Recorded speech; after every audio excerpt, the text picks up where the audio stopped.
Olá, pessoal. Bom dia para vocês. São 7 horas em ponto. Hoje é dia 4 de fevereiro de 2026, aniversário da dona Marta Panunzio, minha mãe, que está completando com muita lucidez e com muita vivacidade 88 anos de idade. Então, parabéns, dona Marta. Muitos outros anos de vida, né? De lucidez e longevidade, saúde, numa família em que as pessoas morrem cedo e caducam logo. Tá? Um beijo, mãe, para você.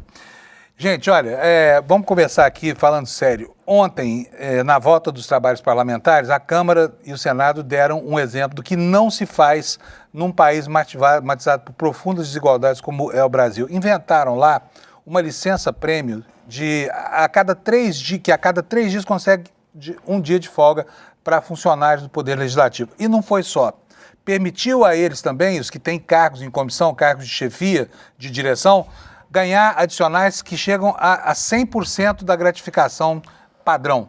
Ou seja, eles vão poder receber acima do teto constitucional, vão ganhar mais, inclusive, do que os deputados federais. E isso num país em que a escala 6x1 é vista ainda como aberração por essa gente, especialmente o patronato do Centrão, que é extremamente reativo e mais, reacionário, né?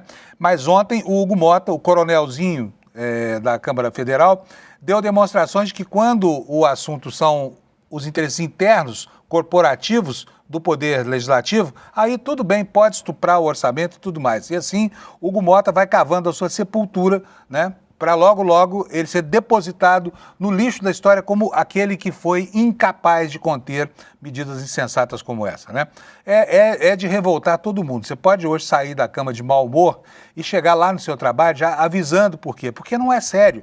Esse nosso país não é sério. Quando você tem uma elite política como essa, que quer estuprar o orçamento da União, que quer estuprar os limites constitucionais, para quê? Para estabelecer capelinhas, sinecuras dentro do Serviço Público Federal, aí é para a gente ficar muito bravo mesmo, tá? Então, eu espero que você compartilhe da minha indignação e faça valer a sua voz. Espalha para todo mundo. Chega lá no seu trabalho e comenta com isso. Você viu que absurdo o que o Hugo Motta fez? E, né, a escala 6x1, aqueles pruridos todos. Mas os apaniguados lá de Hugo Motta vão poder trabalhar 3 dias e folgar 1. Além das folgas normais. Portanto, aí a jornada 6x1 na Câmara, que nunca aconteceu, nunca, nenhum dia da história da República, ela finalmente é inaugurada com mais essa mácula aí, tá bom? Esse é um dos destaques da edição de hoje, temos várias coisas aqui. Avança no Superior Tribunal Militar, por exemplo, o processo que deve tirar a patente de Bolsonaro e dos outros oficiais golpistas que foram condenados por causa da trama do 8 de janeiro, tá? E, enquanto isso, né, várias instâncias parlamentares continuam se debatendo pela aprovação de uma CPI para poder analisar esse escândalo do Banco Master, né? Esse escândalo que, em termos de qualidade moral, supera em tudo que eu, por exemplo, ao longo de 45 anos de jornalismo, vi, inclusive lá em Brasília, né, onde fui correspondente durante 23. Nunca vi tanta pouca vergonha no Congresso quanto o que está acontecendo agora, sabe? É descarado. Os parlamentares perderam completamente a vergonha. Eles lidam com o dinheiro público como se fosse dinheiro deles. Corrompem gente lá na base das prefeituras, fazendo acordos com prefeitos para receber essas emendas PIX, né, para que uma parte do dinheiro volte para o bolso deles. É o que o ministro Flávio Dino tem mostrado todo santo dia lá no Supremo Tribunal Federal, quando diz que o artigo 37 da Constituição tem que ser observado e cumprido. Rastreabilidade, transparência, eficiência nos gastos do setor público. Não é nada do que o parlamento brasileiro está fazendo, tá? E aí fica aquela história. O Ulisses Guimarães dizia que o Congresso de amanhã sempre será pior do que hoje. No caso do Brasil, essa máxima está se transformando numa verdade absoluta, né?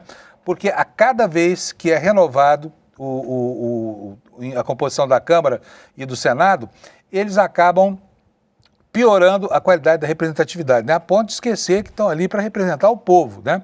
Perderam totalmente a vergonha. É um esculacho a maneira como esse coronel lá do sertão está gerindo a Câmara dos Deputados como se o dinheiro fosse deles, né? Em todos os sentidos. Na apropriação das emendas, na distribuição de privilégios, na formação de sinecuras, no estabelecimento de vantagens que estão além do teto constitucional. Vamos falar sobre tudo isso hoje com o Kleber Lourenço e com o Lula, que daqui a pouquinho vão estar conosco aqui. Mas antes eu tenho uma conversa todo dia aqui com o meu amigo Alex Amorim, meu personal advisor desportivo. Bom dia, Alex. Bom dia, Tudo bem? Panunzio. Bom dia a todos. Parabéns para Marta Panunzio, sua Muito mãe, que sempre obrigado. acompanha a gente aqui, Panunzio. Então, vamos nessa, Panunzio. Como você está? Aliás, ela deve estar na audiência aí, viu? Ela está sempre teclando aí. Não dá tempo de ver aqui, mas... Bom, eu estou bem, mas estou meio irritado com essa história de parlamentar inventando privilégios indizíveis, né, ô Alex? Pensa bem, nós estamos na iminência de uma reforma administrativa, tá? A reforma administrativa, essa direita horrorosa brasileira, quer fazer para quê? Para conter gasto social. Diz que o Estado brasileiro não pode gastar com pobre, né? Agora, com privilegiado e rico, pode. Privilegiado e rico, pode. Mas vamos falar de política aqui, não vamos começar o dia falando de futebol, porque senão o fígado da galera já amanhece cheio de fel e não vai ser legal. Aliás, eu nem sei se o fel é produzido no fígado, viu? Mas vocês entenderam, né? É uma metáfora. Sim. Conta pra nós do mundo do futebol, Alex, como é que vamos? Certo, Panunzio. Hoje teremos a segunda rodada ali do Campeonato Brasileiro e vai ter alguns jogos importantes para essa rodada. Teremos o Flamengo Internacional, também teremos o jogo entre Red Bull Bragantino e Atlético Mineiro. Peraí, calma. Vamos lá.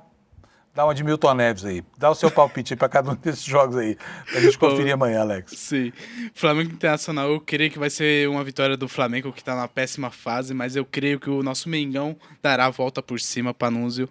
Red Bull Bragantino... Como é que o Flamengo pode estar numa má fase, tendo saído de uma campanha pela Libertadores como que ele fez no ano passado, Alex?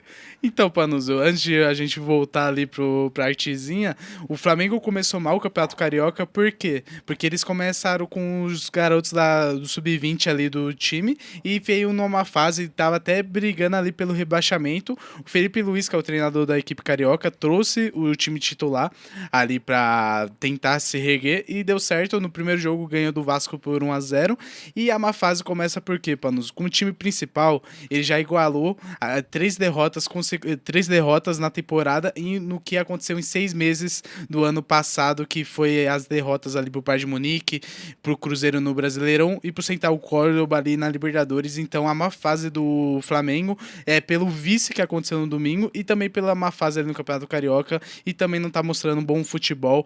É porque os torcedores, assim como eu, que tô acostumado a vencer, quando o time tá ruim, Panunzio, eu gosto de reclamar também. Então eu entendo um pouquinho a torcida do Flamengo. Muito bom. O torcedor do Flamengo também tem pouca coisa para reclamar, né? Porque são todas novidades. O ano passado foi bom para eles pra caramba, né? E foi ruim para os times que eles eliminaram, nos vários, entre eles o Palmeiras, né? Sim, para mim também. Que tristeza, hein, Alex? Que tristeza. Dia triste. Vamos lá, Panunzio, voltando para Alex, agora, mas me conta uma coisa. Eles entraram no campeonato no Rio de Janeiro. Por que chama campeonato carioca e não campeonato fluminense, hein? É só da cidade do Rio de Janeiro?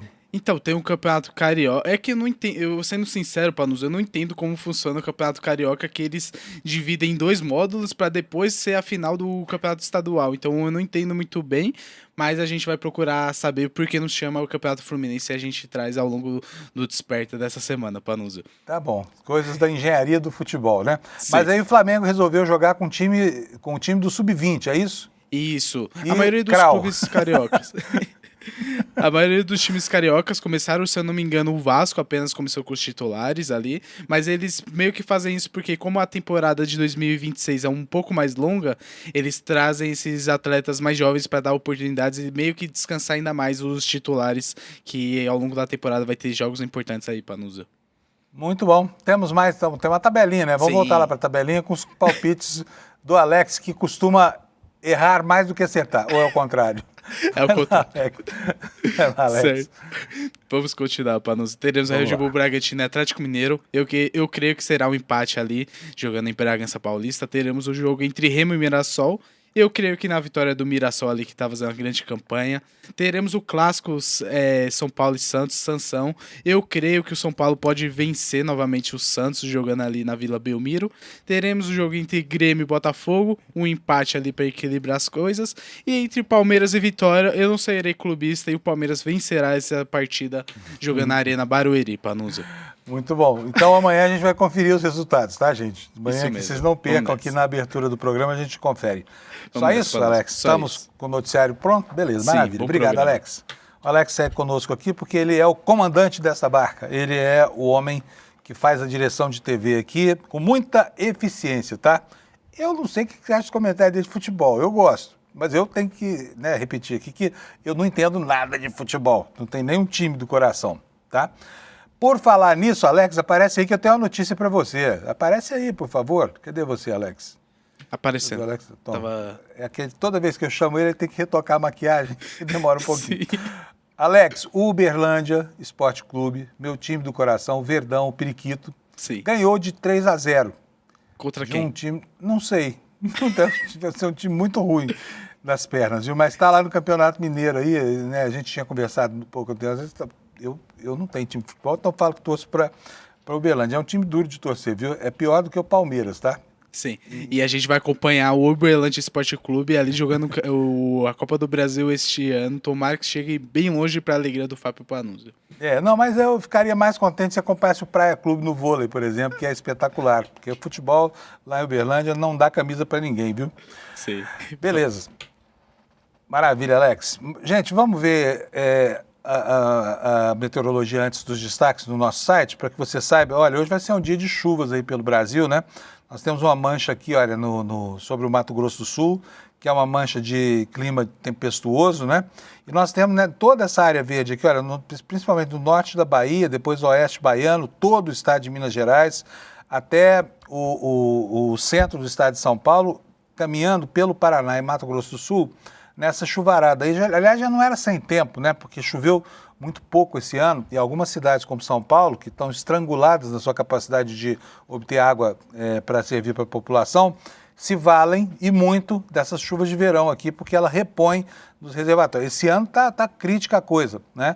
Como está chovendo agora, provavelmente a população da cidade só vai sentir os efeitos quando voltar a seca, depois do meio do ano, porque toda a água que vai servir a Grande São Paulo está sendo acumulada nesse momento nos reservatórios, que estão muito baixos, tá? É isso aí. Vamos lá então, para a gente conferir como é que está aqui. Vamos ver nos alertas meteorológicos o que nós temos hoje. Nós temos aqui um alerta severo de onda de calor lá no Rio Grande do Sul. Está estacionada aqui essa onda de calor sobre cerca de 500 municípios do Rio Grande do Sul e de Santa Catarina, né, onde efetivamente está fazendo um grande calor. Também temos alerta de tempestade aqui para Santa Catarina e o sul do Paraná. E temos mais um alerta severo aqui na região de Brasília e de Goiânia, tempestade, tá? É a época do ano de acontecer isso mesmo. E agora vamos ver as temperaturas, como é que vai ser a temperatura na capital do seu estado, começando por Porto Alegre. Calorão lá, 34 graus de calor, 21 graus a mínima, muitas nuvens no céu, né, o que ajuda a atenuar um pouco, porque senão o pessoal estaria virando churrasco em praça pública em Porto Alegre. Em Florianópolis, a máxima será de 27, nuvens, pancadas de chuvas isoladas. Aqui em São Paulo está chovendo, né? O dia amanheceu com garoinha, pancadas de chuvas isoladas, com máxima de 27 graus. No Rio de Janeiro continua o calorão, 33 graus Celsius, também chove, trovoadas isoladas, e a mesma coisa deve acontecer em Vitória, onde a temperatura não passa de 32. Em Belo Horizonte também vai fazer bastante calor, nós vamos ter hoje lá 28 graus Celsius. Agora para o centro-oeste aqui, começando por Brasília. Em Brasília, nuvem, chuva isolada, máxima de 29. Em Goiânia, máxima também de 29, com a mesma previsão do tempo. Aqui o bicho pega, olha, aqui no Mato Grosso do Sul, tá? Olha só, vamos ver a previsão aqui para Campo Grande. Não sei se você está vendo aí a letrinha miúda da minha tela, mas se não está, não tem problema, porque eu leio para você.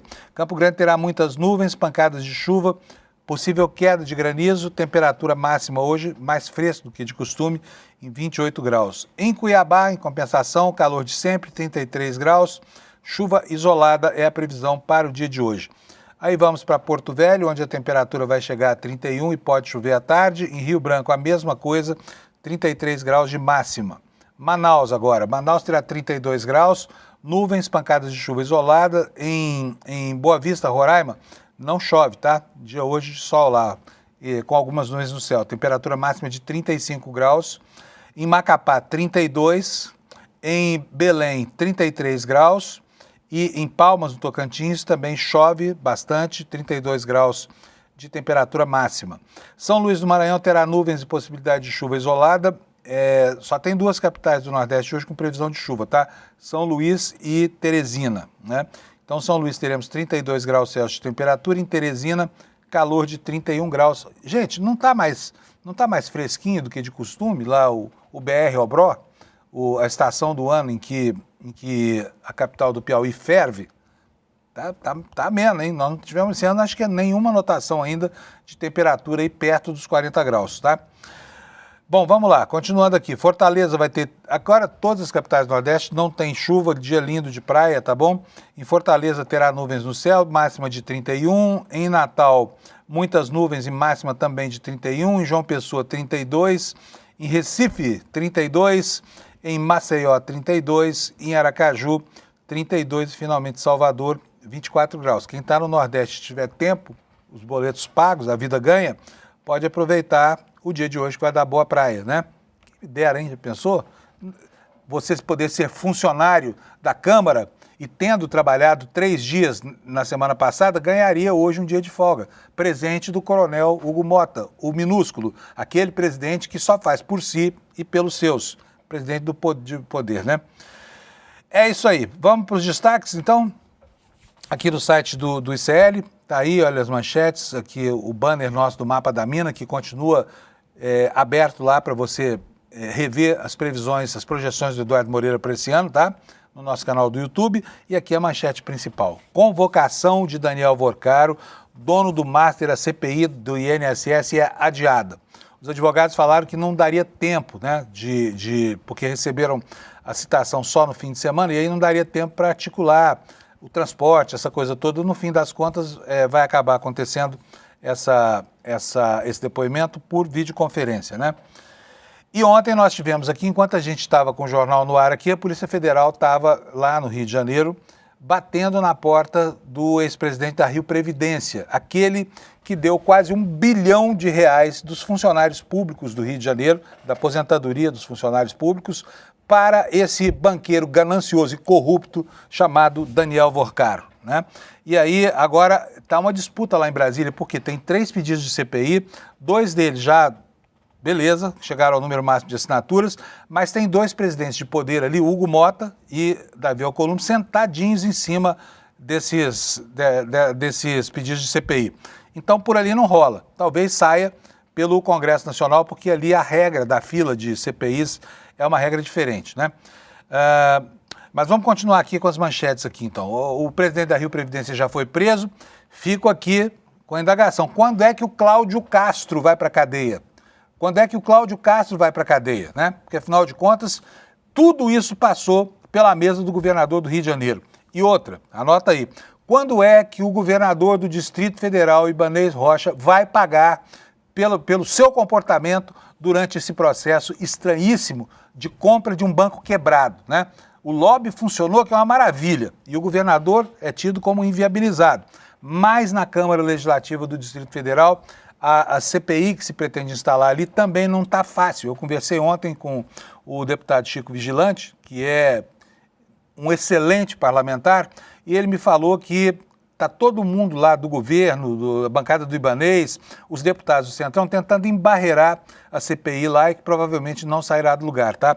Em compensação, o Chico Vigilante me mostrou ontem uma joia, uma pérola que está lá na justificativa do projeto de lei que o governador enviou, o governador Ibanez Rocha enviou para a Câmara Legislativa do Distrito Federal, e o Will Bank, né, aquele banco que quebrou no finzinho de janeiro, é apresentado como se fosse assim a última Coca-Cola gelada do planeta, capaz de tudo, de renovar enfim, renovar o próprio banco, né, entrar por canais que o banco tradicionalmente não entraria, e era uma arapuca, porque estava quebrado, como tudo o que o Master colocou à disposição do BRB para botar a mão no dinheiro dos incautos, dos contribuintes de Brasília e também do Brasil.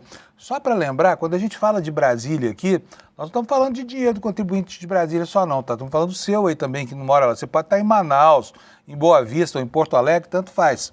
Uma parte dos impostos que você paga, 25 bilhões por ano, vai subsidiar o Fundo Constitucional do Distrito Federal. Esse Fundo Constitucional é um presente que o Brasil dá a Brasília, porque ela hospeda a capital da República, tá? Continuando aqui com os destaques do nosso site, olha só, vem aí, daqui a pouco o Kleber vai contar pra gente, né, o processo que deve, se tudo der certo, caçar a patente de Jair Bolsonaro, esse militar desonrado, e dos generais que o seguiram na sua empreitada golpista, tá? E boas notícias aqui. O relator do caso é um quanto mais expulsador de maus militares, tá? Então, o Kleber vai trazer para nós daqui a pouco um levantamento mostrando como é que o relator desse caso lá no Superior Tribunal Militar agiu até agora, tá bom? E eu já vou antecipar, porque tá aqui, olha, na manchetezinha aqui por último, olha, embaixo, aí, de tudo, relator do processo de Bolsonaro no STM votou pela perda de patente em 5 de 6 casos, tá? Eu vou dar uma passada rápida aqui pelos outros destaques, porque eu estou louco para conversar com o Kleber, que já está lá posicionado na nossa redação. Olha, lá na Câmara dos Deputados, depois da gracinha do Hugo Mota, né, dando de presente uma folga a cada 3 dias para os marajás da Câmara, agora é a vez de lembrarem, né, que professores existem, né? E de propor também uma redução de jornada para 30 horas semanais, porque, afinal de contas, não há nada tão exaustivo quanto ser professor no Brasil durante o dia de hoje. E por falar em escala 6x1, aqui nessa outra manchete, olha, nós vamos saber por que as empresas privadas, muitas delas, já praticam algo mais humano, menos desumano do que a jornada 6x1, que é a jornada padrão no Brasil. Temos uma outra manchete aqui, olha, Câmara aprova um reajuste de 9,25 e licença compensatória para servidores do Legislativo. É isso aqui que eu estou chamando do fim da jornada 6x1, aliás, que nunca existiu lá em Brasília, né? Para que os nababos dos apaniguados e dos apadrinhados de gente da qualidade de um Hugo Mota possam se refestelar de tanto trabalhar pouco e ganhar dinheiro sem travas, né? Sem travas, sem limites constitucionais, tá bom? E, pessoal, por último de tudo, vocês viram a história daqueles 2 monitores de uma escola cívico-militar lá em Caçapava, na divisa quase na divisa de São Paulo com o Rio de Janeiro, no Vale do Paraíba, que foram escrever na lousa, escreveram tudo errado. Vou mostrar para vocês o vídeo, Alex. Posiciona para mim o vídeo, por favor, porque se você não viu, você vai ver, é inacreditável o nível de analfabetismo aí, de militares que entram em sala de aula arrogando a condição de mestres lá, de monitores das turmas de alunos, ensinando a eles ordem unida e ensinando principalmente a escrever no idioma estranho. Talvez seja nibiruês, talvez seja ratanabense, português aqui não é. Mostra aí o vídeo para nós, Alex, por favor. Militares reformados. Os monitores passaram a ensinar a Ordem Unida, um conjunto de movimentos padronizados comuns da Polícia Militar. Da TV Globo lá no Vale do Paraíba. Esse que está falando aí chama Tenente Jefferson. Tenente Jefferson, que está aí fazendo proselitismo para alunos de sala de aula, né? Com esses seus gestos de mão aí que você está vendo. Olha lá, descansar com C cedilha. Continência. O cara é militar e não sabe escrever continência, não sabe que tem um N aí, né? Então, tá aí o registro e esse, olha, batendo continência aí, esse é o Tenente Jefferson. Antes de ser monitor de analfabetismo dessa escola cívico-militar, quem era o Tenente Jefferson? O Tenente Jefferson foi candidato a vereador pelo PL, né, pelo Partido Liberal, o partido do golpe no Brasil, o partido do Bolsonaro, tá? E agora está fazendo proselitismo em sala de aula em nome de um projeto do governador do estado de São Paulo, que é exatamente isso, levar a filosofia da caserna. Essa aí, que fala alto, mas escreve baixo, né, para dentro da sala de aula. Volta para mim aqui. Um absurdo esse negócio. Continência, descansar com C cedilha. Você já descansou com C cedilha alguma vez na sua vida? Kleber Lourenço, cadê você, meu filho? Bom dia. Vamos dar bom dia pro pessoal aqui. Bom dia, Kleber. Tudo bem? Bom dia, Panunzio. Bom dia à comunidade do ICL. Tudo bem? Tudo jóia, Kleber. E com você? O Kleber é o homem que mais trabalha no Brasil, tá? A jornada dele é 7x0 e 24x0 também aqui do ICL. Porque ele produz muita matéria e ele me obriga a dar um espaço enorme para ele aqui no jornal, porque todos os assuntos dele são bem apurados e são importantes, né? Vamos lá, quer começar por onde, Kleber? Vamos começar pelo principal assunto, acho que do dia ali de ontem, que foi ali principalmente o Ministério Público Militar, que enviou os pedidos de perda de patente, não só de Bolsonaro, mas de mais 4 oficiais que foram condenados na tentativa de golpe ali do Estado do 8 de janeiro. Esse inquérito que vai começar, esse julgamento que vai começar a acontecer agora nos próximos meses, ele é muito importante porque, para além da condenação no STF, a condenação criminal desses militares, é fundamental que haja uma resposta também na esfera militar, uma vez que A gente até conversou um pouquinho sobre isso ontem, Panunzio, mas os militares eles têm uma história muito mal resolvida com a democracia brasileira. Muito mal resolvida não, pessimamente resolvida com a democracia brasileira. E isso é um movimento que vai fortalecer ainda mais a nossa democracia, o Estado democrático de direito, e pode sim nos proteger de possíveis tentativas de golpe no futuro, que geralmente vem dos nossos militares, Panunzio. E nesse caso é importante ressaltar que o Superior Tribunal Militar tem um alto histórico de condenações no sentido de pedir a perda de patente de militares que acabam caindo no tribunal com julgamentos ali por indignidade, que é o tipo de processo que está submetido o ex-presidente Bolsonaro. Entre 2018 e 2025, foram mais de 80 condenações, 84, se eu não me engano, de 94 casos ali que foram à corte para examinar a perda de patentes. A diferença desses casos para agora é só o nível desses militares, viu? Pela primeira vez a gente tem militares que foram condenados por golpe e generais ali e almirantes, ou seja, oficiais de altíssima patente, sendo julgados na corte e por esse tipo de crime, para que possam perder suas patentes. E aí é importante ressaltar algo que a gente já conversou ontem também, Panunzio. O STM não está julgando se de fato eles cometeram um crime ou não, e sim se o crime com o qual eles foram condenados é compatível ou não com a patente que eles possuem hoje. Ou seja, se é compatível um militar condenado por golpe de Estado que ele tenha a patente de general. Muito bom. Me conta uma coisa, você pesquisou o perfil do relator, não é isso? Exatamente. Eu peguei o perfil de todos os relatores ali para a gente falar um pouquinho, mas segue, Panunzio. Vamos lá, vamos lá então, pode começar. Perfeito. O que nós podemos esperar? Porque é o seguinte, a gente sabe, houve há pouco tempo, né, Kleber? Inclusive foi o próprio Kleber que despertou o assunto aqui no Desperta. Despertou no Desperta é bom, hein?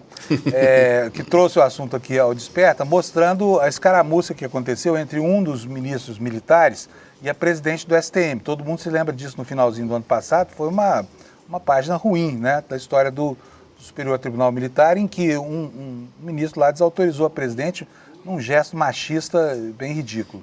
Agora, no entanto, parece que a notícia é boa, tá, para nós, a julgar pela retrospectiva. Qual é esse retrospecto, César? Perfeito.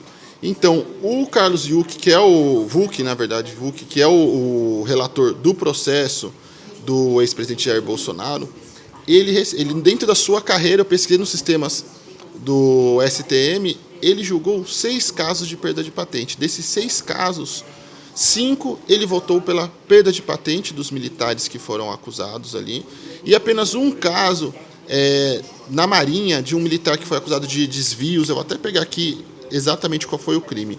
Foi um crime de natureza funcional, segundo o registro da denúncia na época, relacionado a irregularidades administrativas e descumprimento de deveres inerentes ao cargo sem emprego de violência, grave ameaça ou afronta direta à hierarquia superior, ou seja, um caso de desvio onde ele votou contra a perda de patente, mas esse foi o único caso. Eu vou pedir para a nossa produção também colocar na tela uma artezinha que eu pedi com os demais relatores ali, para a gente entender um pouquinho qual é o cenário. Já está com a arte fácil aí, Alex? Maravilha, obrigado. Então, o relator do caso do ex-presidente Jair Bolsonaro é o Carlos Vuck de Aquino, que é tenente brigadeiro do ar, militar indicado por Michel Temer ao STM. Já no caso de Augusto Heleno, o relator é o Celso Luiz Nazaré, almirante de esquadra, também um militar, indicado por Jair Bolsonaro. No caso do general Paulo Sérgio Nogueira, é um civil, José Barroso, indicado por Dilma Rousseff. Já o general Braga Neto, ele tem seu caso relatado pelo militar Flávio Marcos Lancia, que é general do Exército e foi indicado por Lula. E no caso do almirante Garnier, temos a relatora é uma civil, Verônica Abdala Sterman, que foi indicada também pelo presidente Lula. Então ali a gente tem uma configuração bem interessante dos relatores ali que vão discutir e vão acompanhar esses casos no STM, Panunzio. Muito bom. Agora, eu sei que você andou fazendo contas aí e chegou a um número de 86 casos desde 2018, né, de perdimento de patente. que você conseguiu saber sobre isso, Kleber?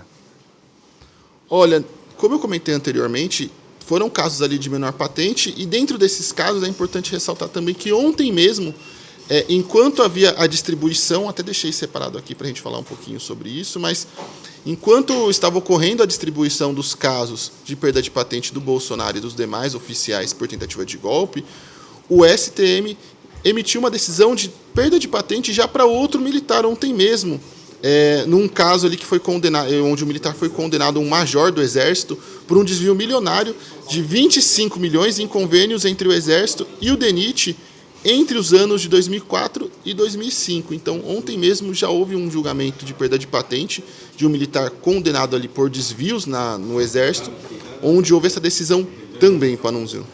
Muito bom, vai ser muito difícil para o Superior Tribunal Militar, de repente, não decretar o perdimento dessas... Não é só pela desonra, né, Kleber? Mas é porque a própria história do tribunal não autoriza ninguém a dizer que vão passar o pano aí para o Bolsonaro. Mas em se tratando de militares, né, e representantes do novo fascismo brasileiro, há uma interface grande entre uns e outros. Então vamos ver como é que vai ser essa história toda. Vamos mudar de assunto agora, falar um pouquinho sobre a situação lá no Distrito Federal. Eu conversei ontem com o deputado Chico Vigilante, como eu já disse, e o Chico me disse que está muito difícil lá em Brasília caminhar com a investigação da venda do Banco Master para o BRB. É a mesma situação, a oposição lá tem os 8 votos que precisava para criar a CPI, só que precisa de 13 para instalar. E aí o governador está manipulando lá, né, os seus ativos políticos e está conseguindo até agora manter. O Ibanez anda calado demais, hein, Kleber? O que está acontecendo com ele? Exatamente. Ontem o Ibanez, na verdade, ele fez uma verdadeira bagunça na CPI do crime organizado, né? Ele foi convocado para prestar esclarecimentos. Ele disse que não poderia ir, ele respondeu ali ao presidente da comissão, o senador Fabiano Contarato. E aí ele disse que mandaria o secretário de Segurança Pública, ontem, na terça-feira, para prestar esses esclarecimentos. Porém, nem o secretário de Segurança Pública foi ao Senado para prestar esses esclarecimentos para a comissão. No lugar, foi enviado Alexandre Paturi, que é secretário executivo da Secretaria de Segurança Pública. Então, o Ibanez deu de ombros ali para a comissão e para os senadores. Ele mostrou ali o pouco interesse, a pouca preocupação que ele tem, de fato, um desdém profundo que ele deve nutrir pelos parlamentares, já que isso ficou muito implícito com essa atitude. E agora os parlamentares, os senadores, já avaliam uma convocação, ou seja, nesse caso ele não poderia recusar, ele não poderia declinar, ele seria obrigado a participar ali, sob penas até de punições maiores, como, por exemplo, a prisão. Inclusive, vale ressaltar que, por muito menos, já teve muita gente já presa em CPIs e CPMIs no Congresso Nacional, e me chama a atenção ali a bagunça e o pouco caso que o Ibanez teve com os senadores nessa situação, Panunzio. Muito bom. Agora, com relação... Porque é o seguinte, na ausência de possibilidade, pelo menos por enquanto, de investigar isso numa CPI própria, autônoma, alguns parlamentares estão tentando levar para a CPI do INSS esses depoimentos que podem estabelecer uma vinculação, né, entre os bancos do corrupto banqueiro Daniel Vorcaro e os desvios lá do INSS. Mas a convocação do próprio Vorcaro deu chabu, falhou, né? Era para ser agora, daqui a pouco, essa semana, e não será mais. Foi adiado, é isso, Kleber? Exatamente. Eu conversei tanto com o vice-presidente da comissão da CPMI do INSS, quanto com o Rogério Correia, que é deputado e membro da comissão, e eles confirmaram que houve ali um pedido da defesa para o adiamento e que agora eles acataram esse pedido e que agora esse depoimento, essa oitiva vai ficar só para depois do Carnaval. Porém, parlamentares criticam o movimento. Por exemplo, o Rogério Correia fala explicitamente, conversou comigo e falou ali na matéria do ICL, depois vocês podem dar uma conferida também, mas ele fala que se for seguir esse prazo, provavelmente a oitiva dele vai ficar só para dia 25 de fevereiro e, quiçá, ali mais para frente. E que, dado o tempo ali de trabalho da comissão, que tem um período determinado para que ela possa atuar, vai até mais ou menos maio, junho, ficaria um tempo muito curto para que eles pudessem fazer todas as oitivas necessárias, uma vez que não é só do Vorcaro, eles precisam fazer outras quebras de sigilo, outras oitivas e depoimentos. Então, isso aperta todo o calendário da comissão e é um alívio para muita gente no Congresso Nacional também esse adiamento, né, Panunzio? Exato. Dos dois lados, hein? Vamos ser francos aqui, né? Falar nisso, como é que está dentro do PT o movimento pela assinatura para a criação da CPI do Master? Kleber. Olha, ontem nós tivemos a reunião da bancada petista na Câmara dos Deputados e, finalmente, eles formalizaram ali a posição deles em referente aos diferentes pedidos de CPI e CPMI que temos no Congresso Nacional para que seja investigado esse escândalo. E a bancada fechou posição em apoiar o pedido de CPI do deputado Rodrigo Hollenberg, que já atingiu o quórum necessário de assinaturas para que possa ser instalada, dependendo unicamente da vontade do presidente da Casa, Hugo Mota, e vão apoiar também o pedido de CPMI, que já é uma comissão mista, né, entre Câmara e Senado, da deputada Heloísa Helena, que começou recentemente, ainda tem poucas assinaturas, mas que vai contar com o apoio da bancada petista também. Eles optaram por não apoiar os requerimentos feitos pela oposição, por motivos óbvios, é claro, mas finalmente fecharam ali uma decisão formal sobre o assunto, Panunzio. Agora, ali tem uma disputa, né? Porque tem 2 pedidos de CPMI, um deles é o da Fernanda Melchiona e da Heloísa Helena, mas tem um outro também que é da oposição ao governo, dos bolsonaristas, né? Então, as atenções estão divididas ali. E o pedido de CPMI, você sabe com quantas assinaturas terminou o dia? Porque já estava tranquilo, né? Tinham conseguido 280 assinaturas ontem, não sei se houve mais, mas isso é mais do que o mínimo necessário para levar o Congresso a instalar essa CPMI, né, Kleber? Exatamente. Na verdade, o pedido de CPMI que já atingiu assinaturas, Panunzio, é o do deputado Carlos Jordi. Esse já atingiu as mais de 280, tanto senadores quanto deputados. Mas, por ser puxada por um parlamentar da oposição, a bancada petista decidiu não apoiar. Por isso que eles estão com esse enfoque agora em dar mais tração e dar mais velocidade e força para o requerimento da deputada Heloísa Helena. Muito bom. Estamos completos por hoje, né? Me falta... tem um assunto aqui que o Kleber separou, que é o depoimento do Matozinho, o piloto da TAP, né? Táxi Aéreo Piracicaba, é isso? Exatamente. Que é o piloto que serviu, né, na condição de empregado da companhia aérea, do táxi aéreo, ao PCC. Matozinho, você viu ele aqui no CL, foi por aqui que essas denúncias de envolvimento de Ciro Nogueira e tudo mais começaram, né? Mas o que ele vai fazer lá na CPMI do INSS, Kleber? Olha, Panunzio, ontem eu recebi um requerimento do deputado Rogério Correia, justamente pedindo que o piloto preste esclarecimentos sobre as declarações que ele fez ao ICL e também posteriormente em vídeos nas redes sociais, ligando figuras como Ciro Nogueira e Antônio Rueda, presidente do União Brasil e presidente do PP, a figuras do crime organizado e a desvios e escândalos ali, seja no entorno do Banco Master ou até mesmo em casos como o do INSS, já que são figuras ali tanto quanto repetitivas em todos esses esquemas. Então, o deputado fez esse requerimento agora depende de votação da comissão para que ele seja aprovado e o piloto Mauro Matozinho, seja convidado a prestar seus esclarecimentos à comissão, e ali agora vai começar um verdadeiro trabalho de articulação dos parlamentares para que eles possam convencer ali o presidente da comissão, o senador Carlos Viana, a pautar o requerimento e convencer os demais colegas para que votem favoravelmente neste requerimento. Lembrando também que o Mauro Matozinho vai estar hoje no N1 para uma entrevista ao vivo com a equipe do ICL para falar também sobre esse requerimento e sobre as denúncias que ele vem fazendo e fez também ao ICL. Muito bom, Kleber. Muito obrigado mais uma vez. Kleber ocupando muita dignidade aqui, o espaço que é dele aqui nesse jornal. Abração, Kleber. Obrigado. Perfeito. Só uma última chamada, Panunzio. Sobre o julgamento do Bolsonaro, eu fiz um artigo listando ali os próximos passos, tirando algumas dúvidas, porque é um processo complexo, um processo longo.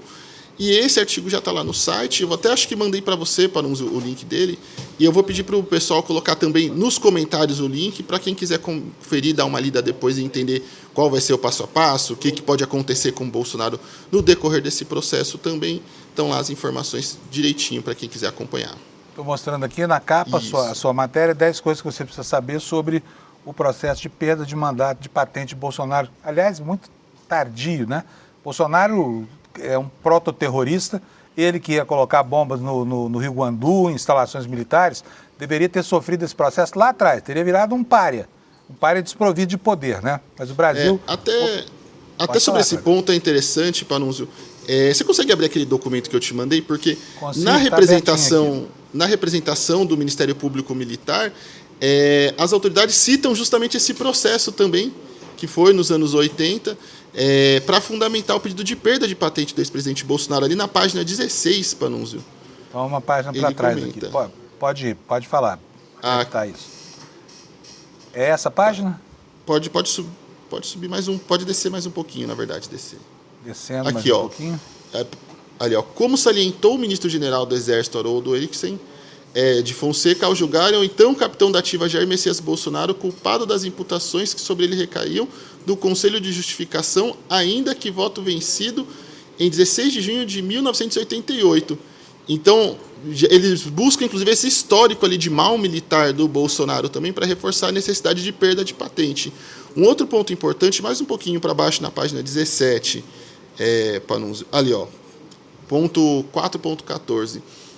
As autoridades também falam, ó, sem muito esforço, portanto, nota-se o descaso do ora representado Jair Messias Bolsonaro para com os preceitos éticos mais básicos previstos no artigo 28.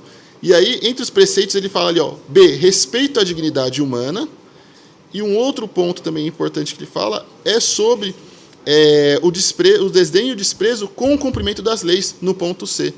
Então veja só como a peça do Ministério Público Militar em relação ao ex-presidente Jair Bolsonaro é extremamente forte na hora de pedir a perda de patente do ex-presidente. Muito bom. Quer dizer que o pessoal, o gado aí na rua vai ter que chamar o capitão só de mito mesmo, né? Porque vai virar mito a patente dele, esperamos todos. Kleber, valeu, muito obrigado, viu? Imagina, tchau, Panunzio, bom dia para você, até amanhã. Gente, vou colocar já o Lula, porque o Lula está aqui, o Lula vai conversar com a gente hoje sobre... Oi, Lula, bom dia. Saudade de você, Fábio, meu caro bem? Lula. Quem tudo bom? Assiste? Tudo bom? Tudo jóia, obrigado por ter se disposto a aparecer. Ontem eu liguei para o Lula à noite, depois que eu vi a pataquada toda que o Hugo Mota inventou lá, eu falei, Lula, eu preciso de você amanhã no programa para dar peso, né? Peso para o assunto, porque realmente é o fim da picada, um Congresso que porque quer fazer reforma administrativa cortando de tudo quanto é jeito benefícios sociais, de repente invente a jornada 3x1, né, Lula? Além de coisas, além do teto constitucional, uma burla patrocinada pelo coronel Hugo Mota. O que é que aconteceu ontem na Câmara? O presidente da Câmara, Hugo Mota, aproveitou o projeto de lei de criação, que é de autoria do Executivo, de criação do Instituto Federal do Sertão Paraibano, que vai ficar sediado em Patos, cidade natal dele, e que tem como prefeito o pai dele, que é candidato ao Senado agora em outubro de 2026. Pegou esse projeto e encheu de penduricalhos, que foi uma verdadeira caravana holiday, né, para o funcionalismo, sobretudo para o funcionalismo da Câmara e do Senado. Os técnicos, os concursados da Câmara e do Senado, que já têm uma das maiores remunerações do serviço público, a estabilidade, fazem jus a isso pelo concurso, integram os consultores legislativos da Câmara e do Senado, estão no topo da pirâmide, não só salarial, mas de qualidade do funcionalismo. Mas o que é que o Hugo Mota fez? Ele criou uma série de gratificações para auxiliar a turma do Centrão a montar seus gabinetes com pessoas, mesmo sendo de dentro da carreira, mas com pessoas que têm uma maior adesão, né, às suas teses ou que têm menor resistência às maluquices que são urdidas dentro de alguns gabinetes parlamentares. Porque ele criou comissionamentos que podem até dobrar o salário máximo, né, de quem está numa função auxiliar aquela carreira que ele desempenha por ter passado por concurso. E isso, o que é que isso quer dizer? O salário máximo de um funcionário da Câmara ou do Senado pode chegar ao mesmo salário do deputado e senador, que hoje é na faixa de R$47 mil. Ele criou gratificações que podem dobrar essa faixa salarial, né? Podem levar o salário máximo a quase R$100 mil de um funcionário de gabinete da Câmara ou do Senado, né? Mas também, como essa gratificação pode até dobrar, o próximo passo, porque precisa de uma questão burocrática lá interna administrativa, é você criar uma gratificação, um salário externo para não concursados que seja do tamanho desse mesmo salário. E hoje não é. Hoje o salário máximo para um não concursado que está lá a serviço da Câmara ou do Senado é de R$28, R$29 mil. E o que é que isso significa? Ele está trazendo para si a anuência do funcionalismo de carreira, que muitas vezes é hostil a maluquices que são tentadas dentro do Congresso. Muitas vezes o funcionário de carreira bota o pé na porta e diz: isso aqui não passa, não dá para fazer desse jeito, isso é inconstitucional. E agora ele está comprando a adesão desse funcionalismo com essa caravana holiday que foi engatada no projeto de criação, né, correto do Instituto Federal do Sertão Paraibano. Olha, agora, com essa história dessa gratificação, que pode chegar, elevar o salário para R$80 mil, gente, R$80 mil é dinheiro demais da conta. Aonde o cara que é um funcionário, né, que tem um cargo de gerência, vai ganhar um salário desse na iniciativa privada, Lula? Fala sério. Né, com tão pouco trabalho, porque agora basta trabalhar 3 dias porque tem um de folga, é jornada 3 por 1. Mas eu quero mostrar para você uma das incoerências na fala do próprio coronel de Patos, né, do Hugo Mota. Vou pedir para o Alex posicionar para mim, porque ele criou uma situação estranha, em que deputados irão ganhar menos do que os seus assessores. Roda para nós aí, por favor, Alex. Presidente. Presidente. Presidente, só uma dúvida. Essa questão que está sendo votada agora, no caso, os diretores passariam a ganhar mais do que deputado? Extrapolando o teto? Sim. Passariam a ganhar mais que deputado? Um banco de horas, sim. Tá bom, presidente. E fala isso com a maior cara de pau, como se tivesse problema nenhum, né, Lula? Exatamente. Então, as pessoas não... hoje o noticiário está preenchido pelo impacto e muita gente colocando na conta do governo federal esse processo. Não tem... O governo federal foi impactado nisso, sim, porque houve um remanejamento de cargos, a criação de novas vagas em ministérios como o Ministério da Gestão, né, que foi criado nesse governo e que está dando resultados na esplanada. Você criou, remanejou cargos e já há uma previsão orçamentária, né, feita no orçamento de 2026 para compor as despesas dessa criação e remanejamento de cargos, né? Então, isso foi feito e não tem nada a ver com o Poder Executivo. A questão central dessa caravana holiday, como eu estou falando, do Hugo Mota na Câmara dos Deputados ontem, foi a criação dessas gratificações absurdas que dobram o salário do funcionalismo do Congresso, Câmara e Senado, né, em relação ao salário dos próprios parlamentares. Isso é um escândalo. Agora, escândalo também é o silêncio do Ibanez, hein? Ibanez Rocha, governador do Distrito Federal, que está até o talo atolado nessa história do Banco Master aí, que deu de graça 12 bilhões do contribuinte brasileiro e do contribuinte candango, principalmente, mas está caladinho, que é uma beleza, não vai na CPI, foge dos convites, vai mandar representante, não manda. Que coisa, hein, Lula?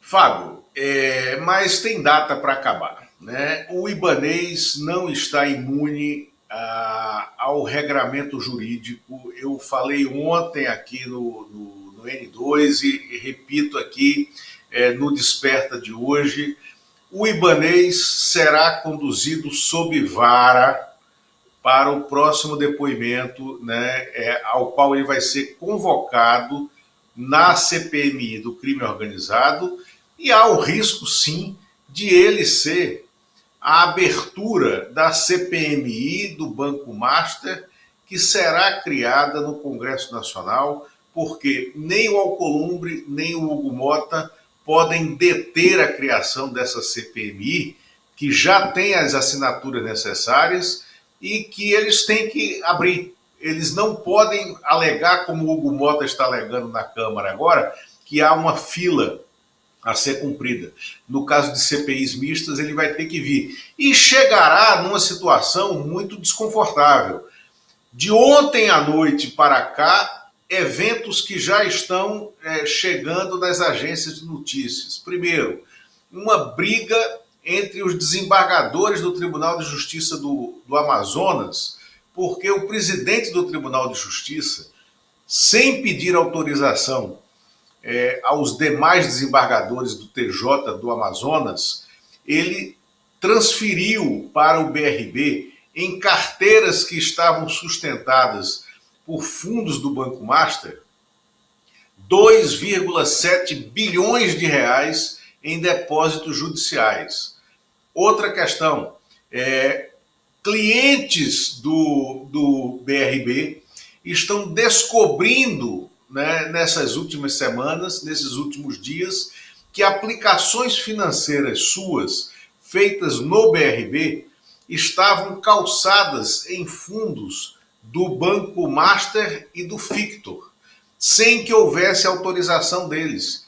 Isso é ilegal e isso integra o rol de ilegalidades apontado pela auditoria interna do BRB. E mais um dado, o BRB está procurando cliente para comprar um terreno enorme que o banco acabou herdando da relação dele com o Master, um terreno aí em São Paulo, na altura do shopping Cidade Jardim, um terreno que estava superfaturado, um terreno que não tem liquidez e que agora o BRB precisa transformar esse terreno em recurso de forma imediata para fazer face aos rombos deixados pelo Banco Master lá. Então, o Ibanez, que era o controlador final do BRB, como governador do Distrito Federal, ele vai ter que responder por todos esses atos e pela relação que ele tinha, que ele criou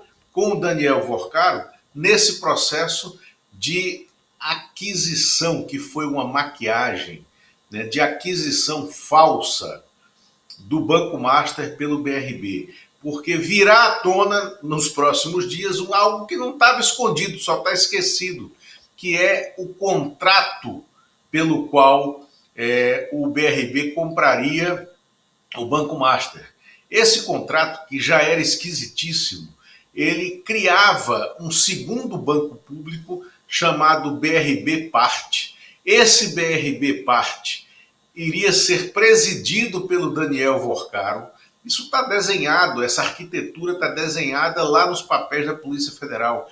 Esse BRB Parte iria ser presidido pelo Daniel Vorcaro, teria 30% dos votos, né, no conselho do BRB, ou seja, o Daniel Vorcaro era um conselheiro com um poder, né, enorme no conselho do BRB, na criação, né, daquele novo banco privado, e depois de 4 anos, ele poderia até comprar o BRB numa situação privilegiada, entendeu?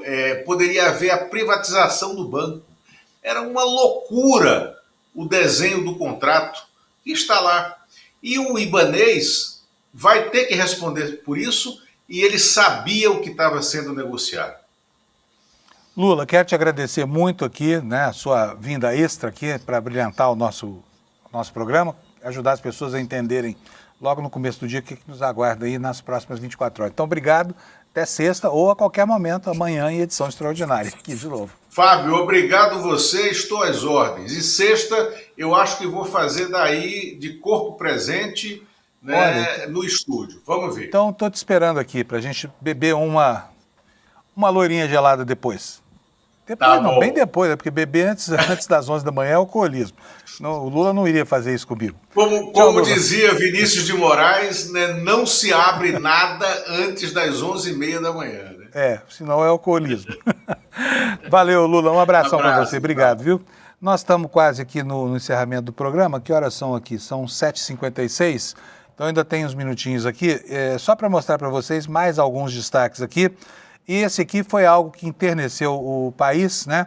E a polícia lá de Santa Catarina, depois de tantos desvios, de um jogo de tráfico de influência, de uma tentativa da família de neutralizar um porteiro que testemunhou o assassinato bárbaro do cãozinho Orelha, né? A polícia concluiu o inquérito e um adolescente foi indiciado, que fala? Enfim, foi apontado, né?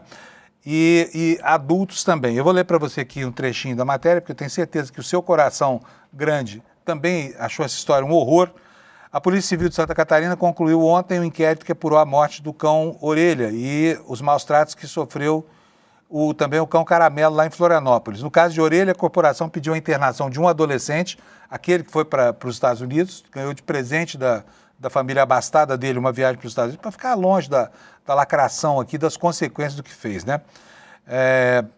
No episódio envolvendo Caramelo, diz aqui a reportagem no site do ICL, 4 adolescentes foram representados pela corporação, pelo Ministério Público. Por se tratarem de suspeitos menores de 18 anos, a Polícia Civil não divulgou nomes, idades nem a localização dos envolvidos. A investigação seguiu os parâmetros do ECA, que prevê sigilo absoluto em procedimentos envolvendo crianças e adolescentes, tá bom? Só para finalizar, aqui a última informação: procedimentos conduzidos pela Delegacia Especializada no Atendimento de Adolescentes em Conflito com a Lei e pela Delegacia de Proteção Animal, ambas na capital. O inquérito foi remetido ao Ministério Público e ao Judiciário. Essa Delegacia de Proteção Animal é para cuidar do gado lá em Santa Catarina, né? Pessoal, é isso aí, estamos terminando aqui. Deixa eu mudar de câmera aqui, porque eu quero que você veja aqui no meu telão. Olha aqui, olha, isso é o que a gente está promovendo a partir de agora, né? No dia 12 de fevereiro, quinta-feira, outra semana, tá bom? O GECE vai estar aqui junto com o Lindener, fazendo a aula introdutória do nosso curso de pós-graduação aqui, tá bom? O Pacto da Impunidade, porque as elites não pagam por seus crimes. Para garantir a sua vaga, você vem aqui, olha, no despertacl.com.br, deixa o seu e-mailzinho aqui e a gente vai te mandar o convite para participar dessa aula magna. Quem sabe se você não topa estudar aqui nesse curso tão prestigiado do ICL. E se não quiser estudar, vale super a conversa, porque esses dois aqui são dois craques, né? Isso dito, bom dia para você, muito obrigado pela audiência. Temos aqui a audiência. Opa, voltamos aqui para o primeiro lugar de novo. Isso me dá um prazer enorme de anunciar toda vez. Temos agora 20.261 pessoas em primeiro lugar, bem à frente da Jovem Pan News aqui, que está com um pouco menos de 19 mil. Então, super obrigado para você pela sua audiência, tá bom? Um abraço, até amanhã. Tchau. Um jovem negro é preso por roubar um celular. Fica meses na cadeia esperando o julgamento. Um banqueiro desvia 17 bilhões. O processo dele corre em sigilo, ele continua livre e os advogados mais caros do país trabalham para ele. Isso não é uma coincidência, é um projeto. É o Pacto da Impunidade. No dia 12 de fevereiro, uma quinta-feira, às 20 horas, eu e Lindené Pareto vamos explicar como funciona o Pacto da Impunidade no Brasil, na aula inaugural da nossa pós-graduação.